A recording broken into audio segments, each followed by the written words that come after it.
நமக்காக நிறைய திட்டங்களை தெரிவிச்சிருக்குது. இந்த அரசாங்கம் எப்படின்னா, இப்போ எங்களுக்கு வந்து ஆய்வுக்கூடம் இல்லை, ஆய்வுக்கூடம் போறதுக்கு பக்கத்து பில்டிங் வரைக்கும் போயிட்டு மேலே போனோம். ஆனா இந்த புதிய பில்டிங் கட்டினதால இந்த ஆய்வுக்கூடம் எங்களுக்கு எப்படி இருந்துச்சுன்னா, பிஜி யூஜின்னு சொல்லிட்டு தனித்தனியா இல்லாம ஒரே ஆய்வுக்கூடமா இருந்துச்சு. இந்த புதிய பில்டிங் மூலமாக தான் பிஜிக்கு தனியா யூஜிக்கு தனியான்னு சொல்லிட்டு எங்களுக்கு தனித்தனியா ஆய்வுக்கூடம் கட்டிய எங்களை தமிழ்நாடு அரசுக்கு ரொம்ப நன்றி. அது மட்டும் இல்லாம கல்விக்கு ரொம்ப முக்கியத்துவம் தருதுதான் இந்த அரசு. அது எப்படின்னா, ஒரு பழமொழி உண்டு, கற்கை நன்றே பிச்சை புகினும் கற்கை நன்றேன்னு சொல்லுவாங்க. ஆனா இந்த அரசு, நீ கற்றா மட்டும் போதும், உன் கையில நான் எல்லாத்தையும் எடுத்துன்னு வந்து தரேன் அப்படின்னு சொல்லிட்டு Tamil Nadu state higher education basic science promotion ஒரு ப்ரோக்ராம் பண்ணாங்க.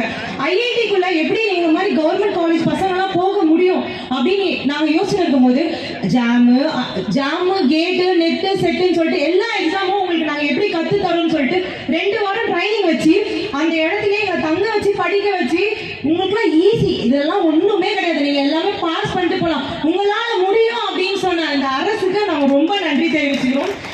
அது மட்டும் இல்ல, 4 திட்டம் எல்லாருக்கும் தெரியும்ல. நான் ஒரு பயாலஜி ஸ்டூடெண்ட், இப்போ வந்து பிசிக்ஸ் படிக்கிறேன். இப்போ எனக்கு கம்ப்யூட்டர் பத்தி எதுவுமே தெரியாது, எக்ஸல்னா என்னது, வேர்ட்னா என்னது, எதுவுமே தெரியாது, ஏஐ அப்படின்னு சொல்லிட்டு எதுவுமே தெரியாது. ஆனா இந்த 4 திட்டத்தின் மூலமாக இதெல்லாம் எப்படி படிக்கலாம் அப்படின்னு சொல்லிட்டு அதுக்கு பயனடைகிற மாதிரி லேப்டாப் கொடுத்த எங்க அரசுக்கும் நான் ரொம்ப நன்றியை தெரிவிச்சுக்கிறேன்.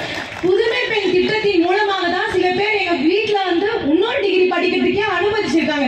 இதுக்கும் எங்க அரசுக்கு தான் நான் நன்றி சொல்லணும். இது மாதிரி எல்லா திட்டத்துக்கும் எங்க அரசு தான் இருக்காங்க. அது மட்டும் இல்லாம எங்களுக்கு ஒரு கான்ஃபரன்ஸ் வேணும்னா ஒரு ஆள் இருக்க முடியாது, 300 பேர் இருக்கிற மாதிரி தான் ஒரு கான்ஃபரன்ஸ் ஹால் இருக்கும் எங்க.